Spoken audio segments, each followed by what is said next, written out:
Frank Stanisci of Candid Frank Live. Welcome to the Spanglish World Network on Zingo TV, channel 250. Please remember to download the Zingo TV app at the respective app stores for iOS and Android devices. While you download, make sure you rate and leave a comment. Both apps are absolutely free, and it better be a good comment or I'll send Aaron after you. Zingo TV is available on Google Chromecast, Amazon Fire, Fire TV sticks, Roku sticks, and also on all smart TVs 2016 forward. Now on Candid Frank Live, joining me is wait, I just got a call. What do you mean Aaron doesn't scare you? Do you really know the guy? Have you ever seen him play goal? It's scary. All right. So that's off the cuff. Sorry. Anyway. Anywho, hey buddy, how's it going? Good. How are you? Oh man. Oh man. You know how I love personal complaints.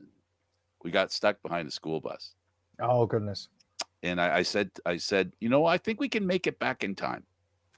Got behind the school bus and it stopped every block, and it's on a main artery where it's stopping. Oh So goodness. it wasn't pleasant. I'm glad I made it in time to start the show, and I'm glad you're here, and there's lots of great news to talk about. And the first thing I want to tell people is that Aaron and Frank will be back with Leaf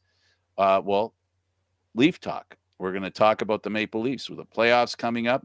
We're all wanting to know what goes on there, and we'll see how long the show lasts. Uh, Ends up becoming NHL playoff talk. We'll see how soon that happens. Well, listen, let's think positive, Aaron. But before we I'm think, positive we'll be able to talk about the Leafs for at least a series. okay, let's talk about the Canadian Football League first. Touchdown Atlanta game sells out, and I Yep. understand very quickly. It did. This was one of those things where I don't think they even expected that, but Touchdown Atlantic actually sold out in about an hour. So if you were planning on going to the game in Wolfville, Nova Scotia on July 16th at 3, if you don't have your ticket, you're SOL. Looks like you're going to be buying resale. So good luck with that. Well, we'll see how that goes. I mean, if you're from Toronto, you're not going there just in the hope that you can do a resale. But it should be a lot of fun. It's always a wonderful party down east. Every time down east is fun, period. The Argos, Right. The Argonauts have signed American running back Javon Leake. He spent time with the Detroit Lions in 2021 after playing one game for the Washington Commanders back in 2020. He's 6 foot, 206 pounds. Signed as an undrafted free agent in April by the New York Giants after 3 years at the University of Maryland, where he ran for 1,144 yards and 17 touchdowns, while also returning kicks for 1,445 yards. the Red Blacks. They're at it again. They've actually rounded out their coaching staff. What they basically did was they've added Fair, it's Mike Fair, and the former Carlton Ravens interim head coach, Paul-Eddie Saint-Villiers, who's joining as a defensive assistant. So they're stocking up in that regard. Now, Fair has previous experience as well. He's also worked with the Bucs and the Seahawks, helping Tampa Bay to a Super Bowl victory in 2003. Yesterday, I did a Zoom call with, now I forgot who it was. Oh, my goodness. Well, today did the Argos in Winnipeg. And Mike Pinball Clemens denied that the Argos voted to look into 4 downs. I'd heard about that. And I believe him. I believe that he didn't vote. I believe he didn't vote. I don't, on the Argos. I believe him. He's a trustworthy chap. But then again, and when it comes to conversations, right, one has to pay attention to wording.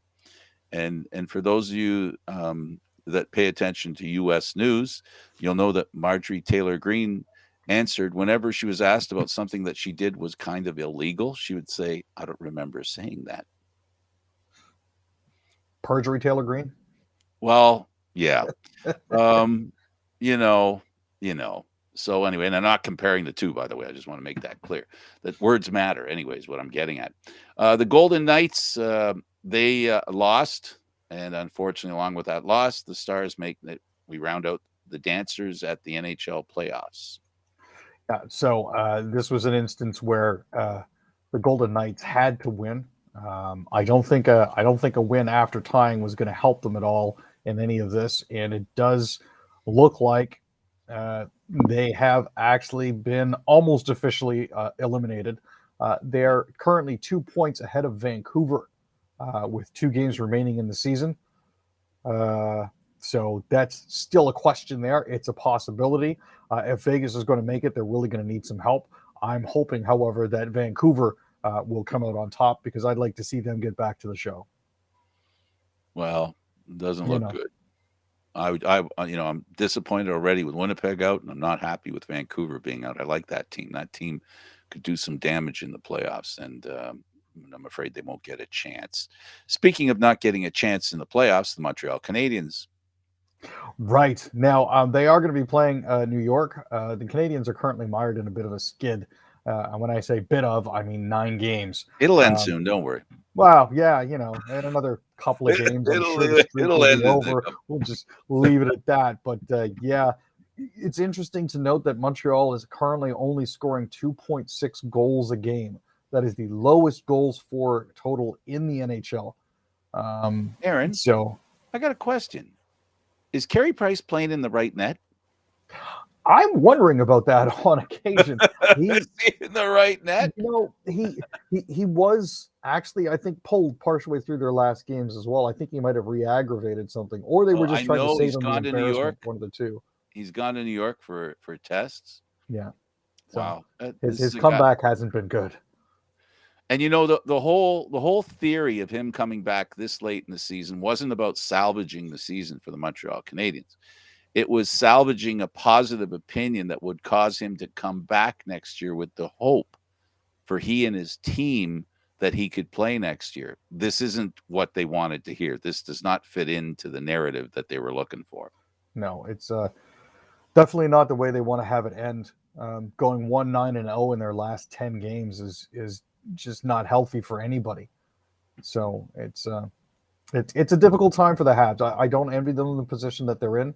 I don't take very much pleasure in it either. As a Leafs fan, normally I'd like to gloat about this sort of thing. But Excuse me? This is an absolute curb Excuse stomping, me? man. It sucks. A Leaf fan that doesn't choose an opportunity to go, thank God they're the ones on the wrong end of history. Oh no, I know they're on the wrong end of history. They know they're on the wrong end of history. I just don't believe in kicking And that's anybody enough for when you. you're down. And that's enough. Yeah, You're too nice. That's true what I'm they too say nice. about Leaf I fans. really You're am. too nice. They're way too nice. Speaking of nice, the Senators have not made the playoffs this year, but they have played in a very nice way in regards to their fans following the team. They have hope, I think. I'm sure. Definitely, and with Drake Batherson coming back, not only did he score in regulation time, he also scored in overtime. Tim Stützle had a shorthanded goal. Thomas Chabot also scored for Ottawa. It was fun hockey to watch. And again, this is something I've been saying all season. The Senators may not win a lot of games, but their hockey is entertaining. You can see the potential. You can see the team starting to come together. So it's good to see, and that there's a bit of a future there. Now they only had 13,101 fans in attendance at Canadian Tire Center, but it is what it is. We don't like that. That's not good. No. The Canucks, Quinn Hughes. Right, he actually set a scoring record, so this is good. And again, this is a team that isn't quite out of it yet. Right, they still have 2 games left. They're 2 points behind the Vegas Golden Knights. There is still a possibility for them to get into the playoffs. Now, Quinn actually had a goal and 2 assists and set a franchise record for points by a Canucks defenseman, which is great. Oliver Ekman-Larsson added a goal and assist. Sheldon Dries and JT Miller and Luke Schenn also scored.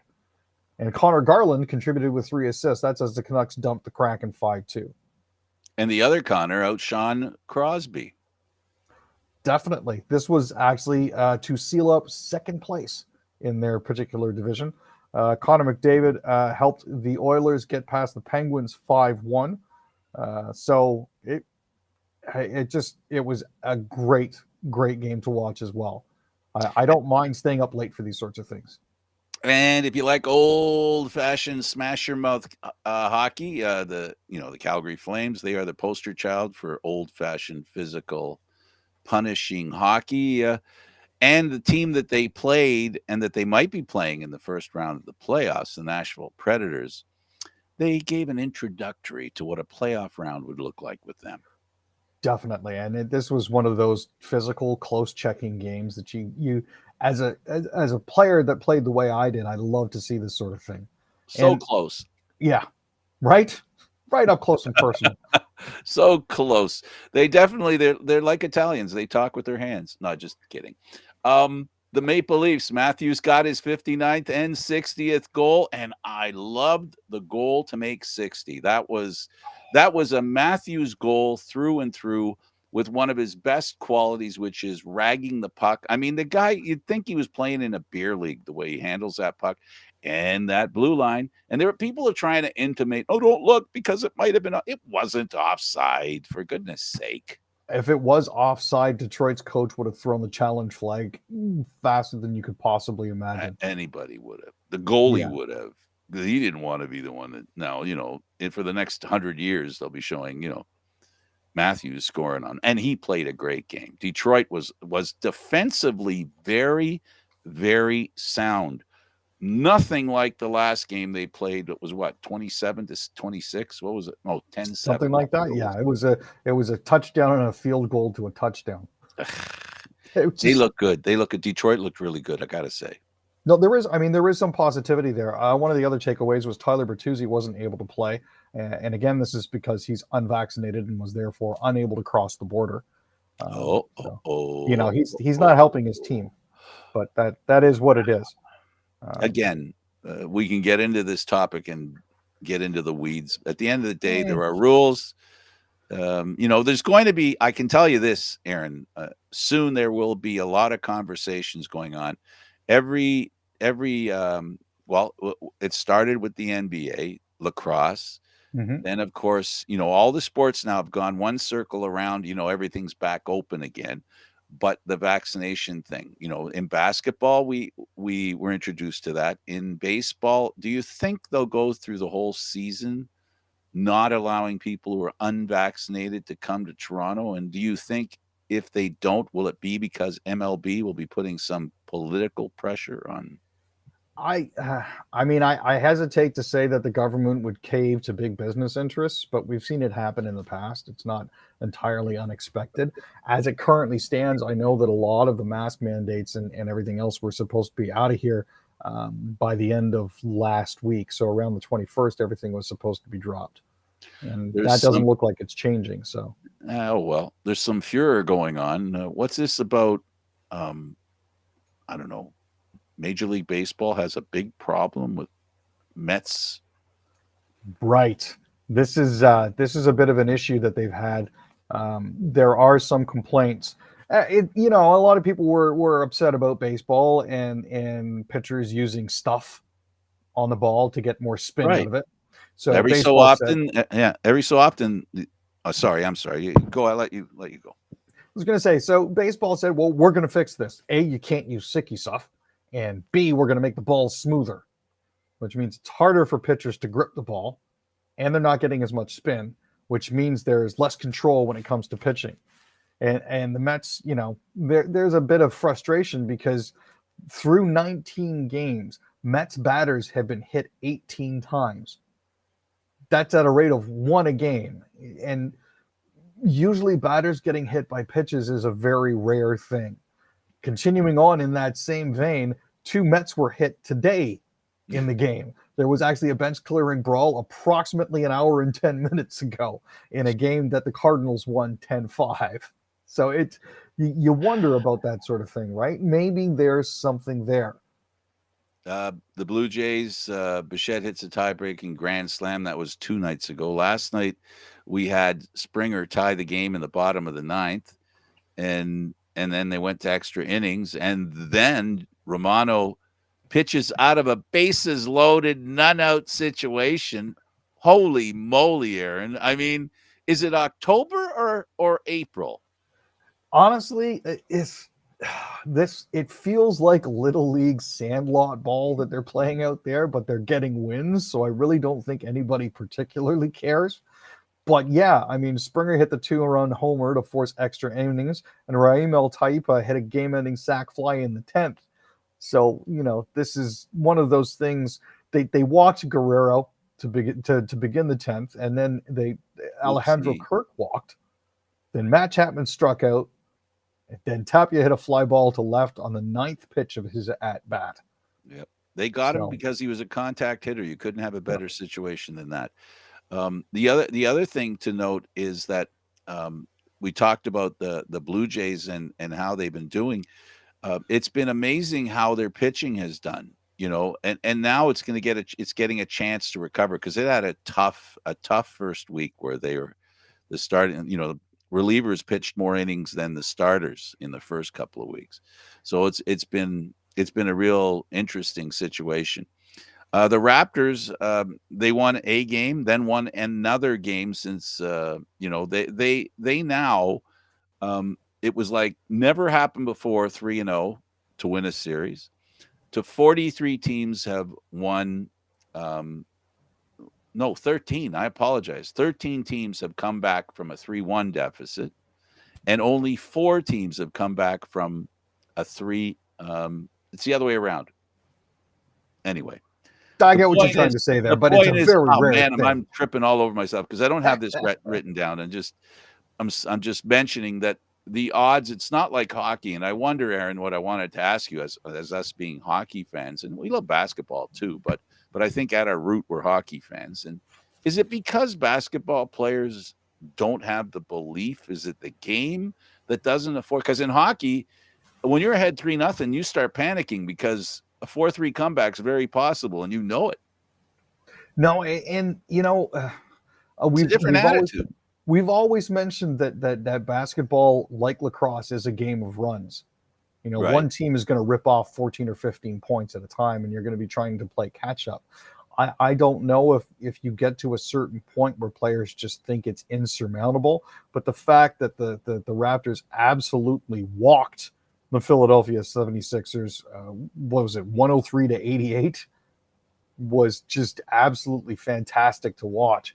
And you had fans leaving with 4 minutes left in the fourth quarter, and I'm looking at that 15-point lead, and I'm thinking to myself, Gonna that's a fade. 5 or 6 possession game. It's Four gonna minutes fade. left.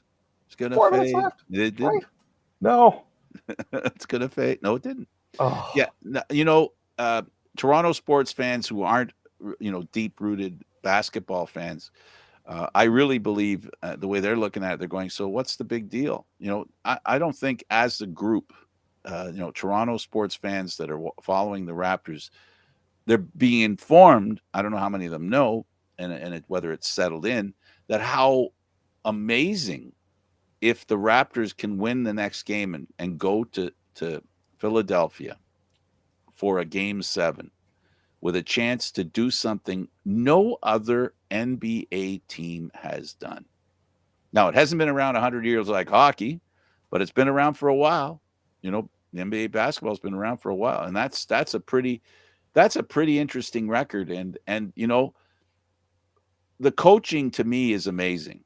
You know, and it's fun to watch the team, especially because they're doing it. If you look at stats and stuff, they're not doing it with a superstar.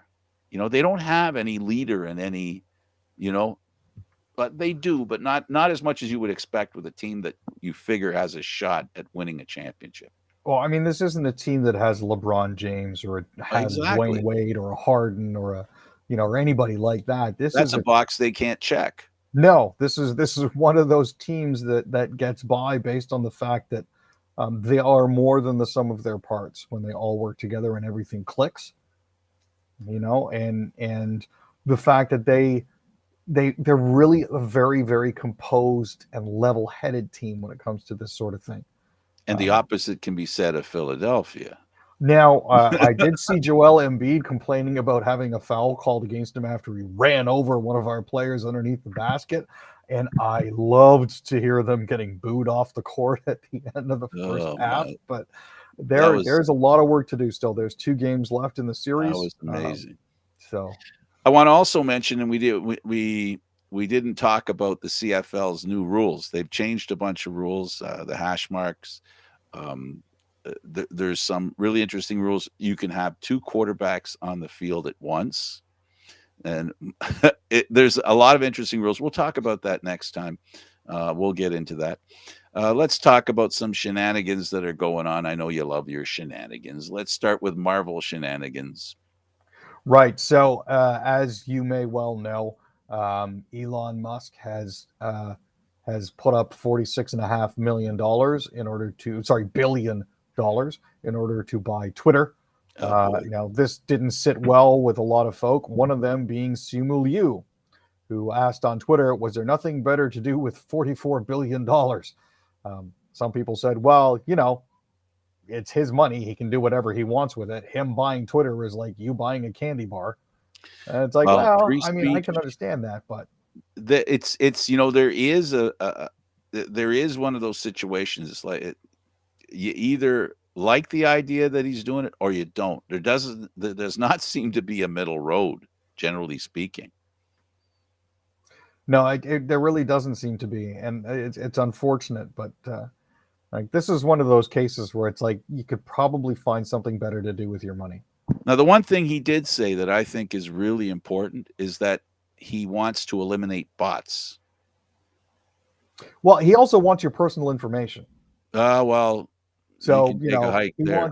he wants everybody on Twitter to send him proof of their identity, which means driver's license, passports, that sort of thing. Which, as far as I'm concerned, is not going to happen. If that's what's going to happen with Twitter once he buys it, I'm done. So Well, that is something that needs to be considered. And the point being, I mean, if I can defend that point, at least you know who's really talking, because the one thing that I find with the internet and with Twitter and Facebook and such, there are people on there who aren't who they represent, and then they can say whatever they want, and they think they're bulletproof, right? Well, when you have that kind of stuff going on, and then at the end of the day, Aaron, there's got to be something that makes people accountable for what they say. Um, you know, Intentionally misleading people, intentionally lying, intentionally trying to hurt people. All those things are covered on the street. They're just not covered on the internet. no, and I understand your point completely, but at the same time, just strictly from a devil's advocate point of view, free speech. I hear you. I should I be hear you. allowed to say whatever I want. No, I no, you don't believe I shouldn't. You should be see that exposed. we can go on for about an hour here. Oh, I No, you know. shouldn't be It's far allowed to too say easy. whatever you want. And again, I'm only playing the devil's advocate here, friend. I You know you know are. I I don't know you actually are. believe that. Well, I hope not, because no one's entitled to say whatever they want. I mean, people should have, there should be accountability. You can't, this is an old saw. You can't yell fire in a crowded theater. I don't think you can yell fire in an empty theater. I mean, I don't know, that doesn't make sense, but you know what I'm getting at.